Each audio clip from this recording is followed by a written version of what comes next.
You know, sometimes the best things in life are free.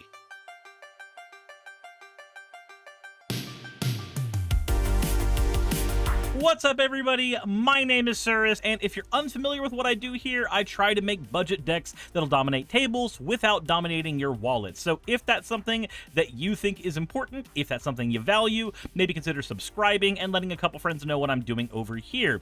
But today, we've got something to talk about.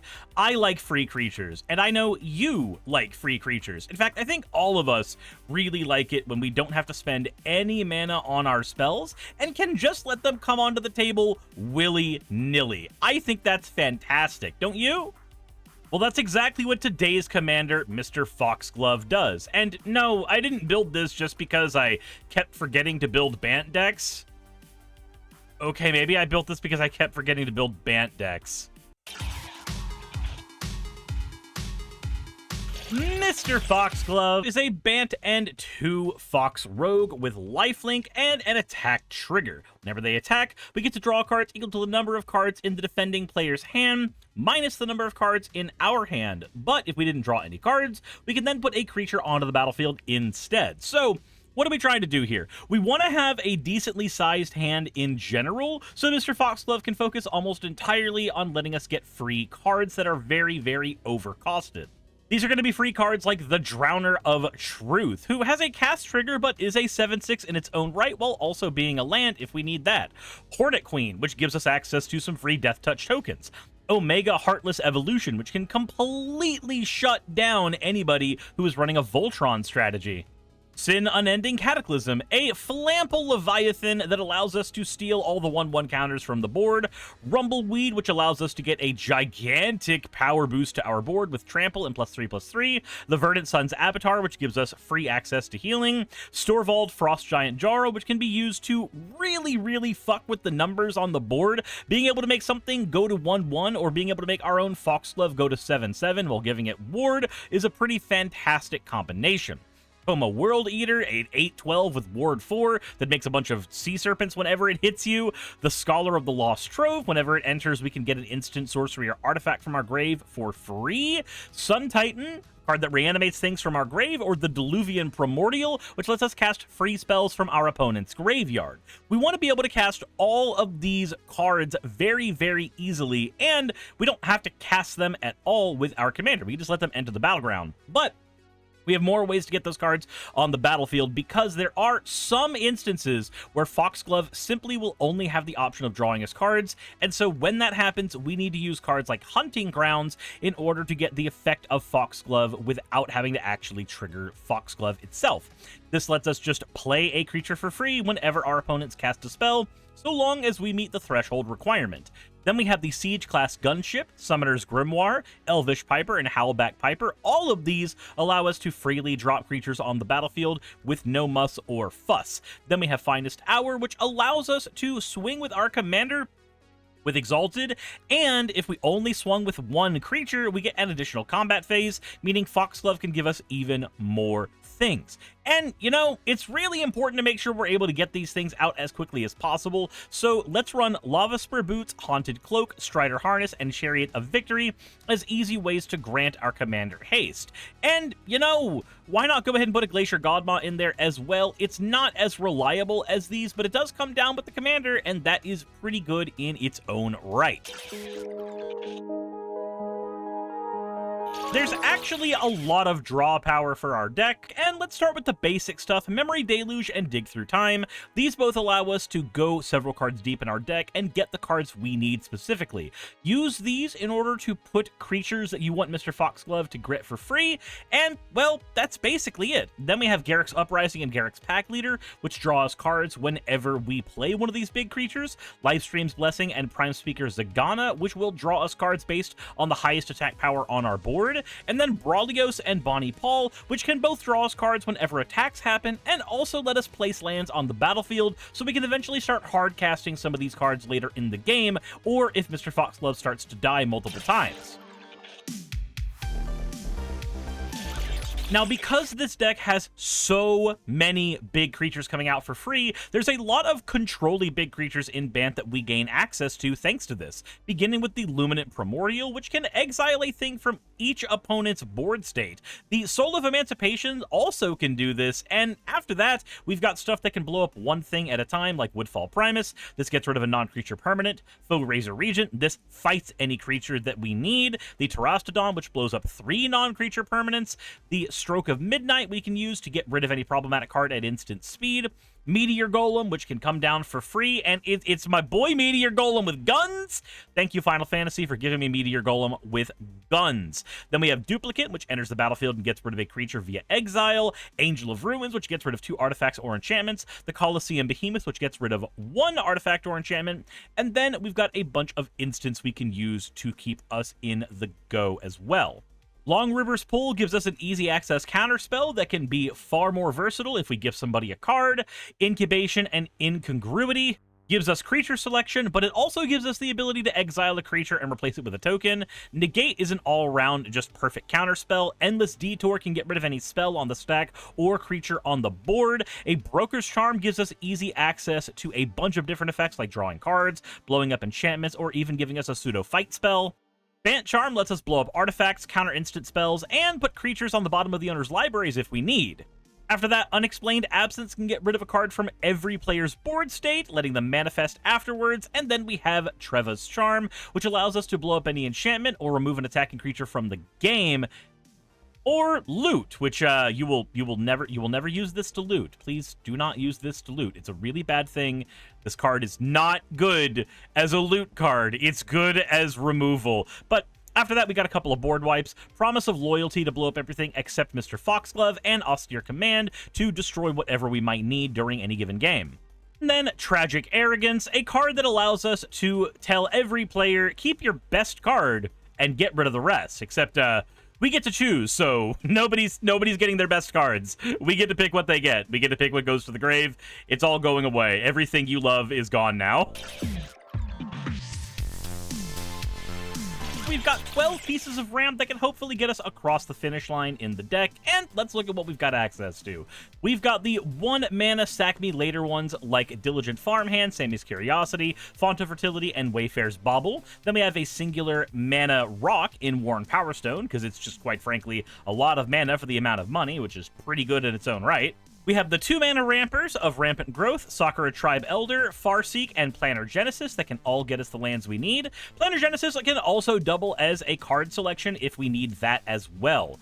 Then we have the 1 mana ramp of Wild Growth, with 3 mana ramps coming in the flavors of Cultivate and Wood Elves. Now remember that Wood Elves grabs a forest and brings it into the battlefield untapped, so use this to grab dual lands where you can. After that, we're going to be running 5 forests, 3 plains, and 3 islands for our basic lands. Our Azorius lands will have the untapped Otakar Waste, Skycloud Expanse, Prairie Stream, Port Town, and Glacial Fortress, with the Temple of Enlightenment being our tapped land, so we can get that early game Scry. Temple of Plenty for the early game Scry, and the Selesnya lands with the untapped Sungrass Prairie, Fortified Village, Canopy Vista, and Brushland. Finally, with the Simic lands, we have the tapped Temple of Mystery and a tapped Tangled Islet, so that we can search this up with our Wood Elves, with the untapped Yavimaya Coast, Flooded Grove, Vine Glimmer Snarl, Hinterland Harbor, and Overflowing Basin. For our Omni lands, we have an Exotic Orchard, a Command Tower, and an Urban Retreat, because we can get this on the board to reuse ETBs. Then we have our fetching lands of Tranquil Landscape, Myriad Landscape, and Crozen Verge for actual ability to ramp. And finally, we'll have the utility lands of Litjara Mirror Lake to clone any of our great Enter the Battlefield effects, and Mosswort Bridge to give us more access to free spells. With that said, that's basically everything in the deck, so all that's left to do is talk about how to play it. Alrighty, let's talk keepable hands. This one has 2 lands, a way to fetch lands with the Angel of the Ruins, and it's also got a couple of ways to ramp with Wood Elves and Sungrass Prairie. Between having access to Finest Hour and Woodfall Primus, I'd say this is as close to a perfect hand as we're going to be able to get. So let's go ahead and draw our card, play our Forest, play Diligent Farmhand, and pass to our opponent. Going into the next turn, we can go ahead and play that Sungrass Prairie, pay 2, sack the Diligent Farmhand, and go into the library and get a land. After that, we move into turn 3, and let's go ahead and play that island down and tap 1, 2, 3. Let's get Wood Elves on the board, yank a Tangled Islet from the deck, and pass the turn. On our next turn, we get a forest. Let's go ahead and tap one of our forests to play a Wild Growth here, and then tap 1, 2, 3, 4, 5. And let's go ahead and get Foxglove out on the board and ready to go. That means on our next turn, turn 5, because we have set ourselves up pretty well, we're going to go ahead and pay 5, and we are going to play Finest Hour. Finest Hour will allow us to get an extra combat. Now, there is a worry with 4 cards in hand at turn 5. People may have played enough cards that we're not able to get a draw out of this, but that's not the worst thing in the world because we do get 2 combats, so we can at least get a Woodfall Primus out or a Torvald. Go ahead and swing the Foxglove. Let's get Torvald out first so that Foxglove becomes way stronger, becomes a 7/7, and we can use that to protect ourselves. Or see, when it enters the battlefield or attacks, cool. We can make this a 7/7, make one of our opponent's blockers a 1/1, and then for our second combat, we can attack. With 3 cards in hand, it's very likely that we're going to use this as an opportunity to draw cards, so we don't overcommit to our board state. And because we drew a Rampant Growth and a Brushland, we can go ahead and play the Brushland, play the Rampant Growth, go to our library, yank out an island, and then be A-okay for the next turn. Coming into our next turn, turn 6, let's go ahead and play the... let's hold on to the cards in our hand for now, because we're going to use Foxglove and Torvald. We're going to swing with both of these, and we're going to let Foxglove become a 7/7 because of Storvold, and then we're going to get the Rumbleweed out for that... oh, no. It has to attack alone. It has to attack alone. I'm dumb. Foxglove swings alone the first time with Finest Hour. That's going to put down the Rumbleweed. The Rumbleweed is going to give our whole board some oomph. And then for our second swing, we're going to punch somebody who has a big hand. And we're going to draw a couple of cards off that big hand. And a Broker's Charm is really, really good for us to draw here, especially with where we're sitting. Let's go ahead and play the Vineglimmer Snarl as our land for turn. And then go 1, 2, 3, 4, 5, 6, 7... we need like that, actually. We're going to play the Angel of the Ruins and get rid of a couple of important enchantments or artifacts. And then as our opponents do stuff on their turn, we're going to use the Bant Charm to protect ourselves. We're going to blow up a problematic enchantment, or we're going to make our Rumbleweed fight something on the opponent's board. Our next turn comes up, and even if they kill Foxglove, it's fine because we drew an Elvish Piper and we've got plenty of ammunition at this point. Right now, I think the most important thing Foxglove can do is draw us cards. So let's go ahead and play Canopy Vista, and we're going to use our first attack of Foxglove to draw as many cards as possible. So to do that, we're going to do 1, 2, 3, 4, 5, 6, 7, 8. We're going to play, maybe not 8. 1, 2, 3, 4. We just need the Piper out. So we're going to play the Piper, swing the Foxglove at somebody, likely draw up to 5. I'm just assuming that a 5-card hand is what we're always swinging into. And then on our second swing, we're going to be able to swing with Storvold, Angel of the Ruins, Rumbleweed, and get one of these cards out for free. And it's going to have to be the Woodfall Primus, actually. After that, we drew a counterspell we can use to protect our board. So let's go ahead and pay 1, 2, 3. And let's get Garruk's Uprising out to draw a card. And then... ah, man, we don't need all this mana. We just need 2 mana, so we can do Lava Spur Boots. So we have access to that later. And then the final turn is going to be turn 8, and we drew a Diluvian Primordial. That's basically perfect. I love Diluvian Primordial. We can get free spells off this. We swing with Foxglove. We're going to get Diluvian for free. We get a bunch of free spells. We draw a card with Garruk's. And then when we swing again, we're hopefully drawing a single card. Hand is out of gas, but we have a Long River's Pool to protect ourselves.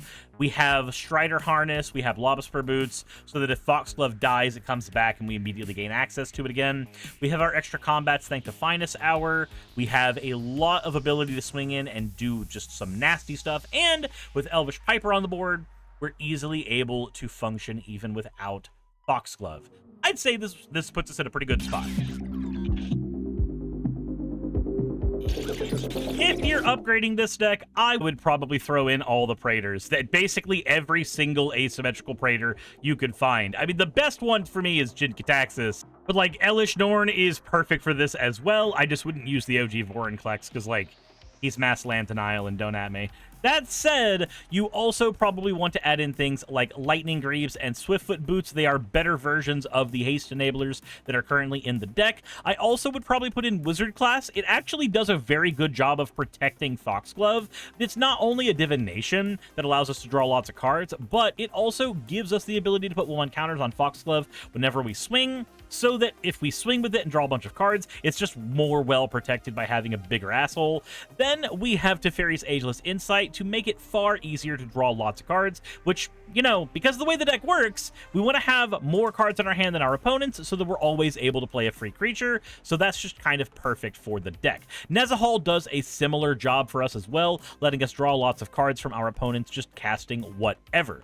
I would also probably put in some lower mana cost counter spells, like Offer You Can't Refuse, so that it's easier for us to spend our mana on our turn and still hold up mana to protect ourselves if need be. And speaking of protection, Absolute Virtue and Coma can both protect us from a lot. These guys are insane at what they do. Absolute Virtue giving us protection from all of our opponents, and Coma giving us these free 3/3 serpents that can be used to just turn other opponents' creatures sideways so they can't actually hurt us is fantastic.